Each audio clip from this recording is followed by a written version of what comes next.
What's up, everyone? Welcome to your weekly tech update, the show that explores the newest, coolest, and yes, just sometimes crazy side of the interwebs. I'm your host, Ray McNeil. Coming up on the program today, students have broken the previous world record for acceleration with their hand-built electric car. This thing is awesome. It went from 0 to 100 kilometers an hour in just 0.956 seconds.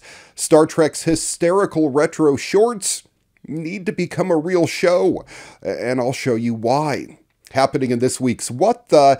Check out this Lotus truck. It makes an insane 87-foot jump over an F1 car in this remarkable footage. And of course, we'll wrap up the program with this week's Moment of Joy. All that and a whole lot more coming up on today's edition of your weekly tech update. Next.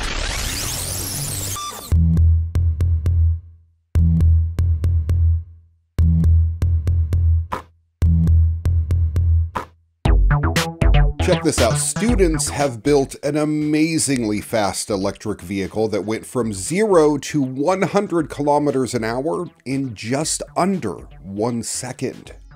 For the better part of a year, these students from ETH Zurich and Lucerne University of Applied Sciences and Arts have spent every spare minute working on their electric vehicle, which they named Mathan. Overcoming setbacks and going back to the drawing board time and time again for certain components, now Guinness World Records has confirmed that Mathan broke the previous world acceleration record for electric vehicles. Directly opposite the students' workshop, their race car accelerated from 0 to 100 kilometers an hour, that's 62.1 miles per hour, by the way, in just 0.956 seconds. Accomplishing this feat over a distance of merely 12.3 meters. At the wheel was Kate Maggette. This beats the previous world record of 1.461 seconds that was set in September 2022 by a team from the University of Stuttgart. All of Mathan's components, from the printed circuit boards to the chassis to the battery, were developed by the students themselves and optimized for their function. Thanks to the use of lightweight carbon and aluminum honeycomb, the race car weighs in at just 309 pounds. Four-wheel hub motors that the students developed themselves and a special powertrain give the vehicle its impressive power of 240 kilowatts or around 326 horsepower. But power isn't the only thing that matters when it comes to setting an acceleration record. Effectively transferring that power to the ground is also key. Conventional Formula One cars solve this through aerodynamics. A rear or front wing pushes the car to the ground. However, this effect only comes into play when the car has reached a certain speed. To ensure strong traction right from the start, the AMZ team has developed a kind of vacuum cleaner that holds the vehicle down to the ground by suction. Very similar to how the Sperling vehicle beat the world record in the Pikes Peak hill climb.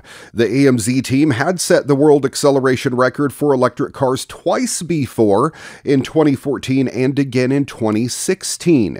In the following years, their record was broken by a team from the University of Stuttgart. Now, the world record is back in Swiss hands, and the ETH Zurich students are confident they will not relinquish it again anytime soon. The world's leading Gran Turismo 7 racers have taken on Sony's new AI racer, GT Sophie, and they all lost spectacularly. And now GT Sophie has added drifting to her wheelhouse. As seen in the video posted on YouTube from the Gran Turismo World Series 2023 event, the video clearly shows an AI-controlled vehicle drifting around the track like an absolute maniac.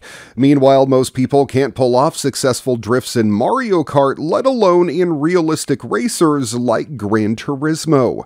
GT Sophie, you can guess what the GT stands for, is the result of more than 6 years of development between Sony AI and Sony Interactive Entertainment, and utilizes deep reinforcement learning methods. These methods have trained the artificial intelligence algorithm to control the digital race car within the game's structure and limitations. It can do anything that the car is able to do within the game. When first unveiled, Sophie was a master at various race tactics like slipstreaming, passing, and blocking, though drifting is a new move for the bot. Sony says that GT Sophie is here to stay, stating that the company is continuing its efforts to make the AI a permanent part of the game. To that end, Sony let regular Gran Turismo 7 players face off against GT Sophie last year for a limited time, so maybe that promotion will return. For the uninitiated, drifting is a popular move in both real-world racing and its digital equivalent. First introduced in the 1980s, drifting involves steering a vehicle so it makes a controlled skid sideways through a turn while spinning your tires. Now that algorithms can perform this feat, don't count on outracing any evil robots when the AI apocalypse starts. You should probably just hide instead. Or maybe shower Alexa with compliments to get on her good side. If you're not a Star Trek fan, I really truly feel for you. Really, the new generation of Star Trek is spectacular. It harkens back to the roots of Star Trek back in the Kirk and Spock days. And the writing, the producing, it's all fantastic. And they've done a kind of side series called Star Trek Short Treks, which are for the most part hilarious. The newest batch of hilarious retro short treks really need to be turned into an actual show that shows up every week. And here's why. I have a way to get us out of here. How? Our warp and impulse drives are also offline. Well, my Vulcan friend, you will soon learn there's more than one way to skin a cat. What? Oh, I'm so sorry, Maress. I didn't mean to offend you. Do your people skin cats? I don't know where it came from. Maybe pioneers? It's just a figure of speech. I've never done it. I wouldn't do it. How would you like it if I say there is more than one way to disembowel a human? Full integrity at 50%. Now is not the time to argue this. We have bigger fish to fry. What? You want to fry me? Ensign, please. Don't get your knickers in a twist! How dare you! What? We Nickersonians are a proud species who serve the Federation with honor. You'll forgive me if I decline to be in a twist. I am so sorry! Star Trek doesn't have the longest history of being funny, but it has had its moments, like the Trouble with Tribbles episode. That was hilarious back in the day. DS9 actually revisited it with their Trials and Tribulations episode, and there were many others. We now have Lower Decks 2, which is one of the funniest cartoons known to man, and not appropriate for children, by the way. So Trek can be funny, but the latest Trek experiment might be the franchise's funniest turn yet.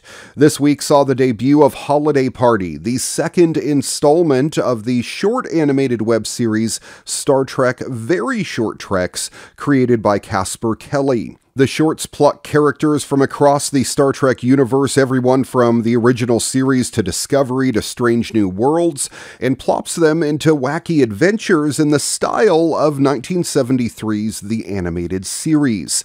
What could have satisfied as a nostalgic bit of fan service, well, it became an unexpectedly unhinged approach to goofing around with old Trek friends.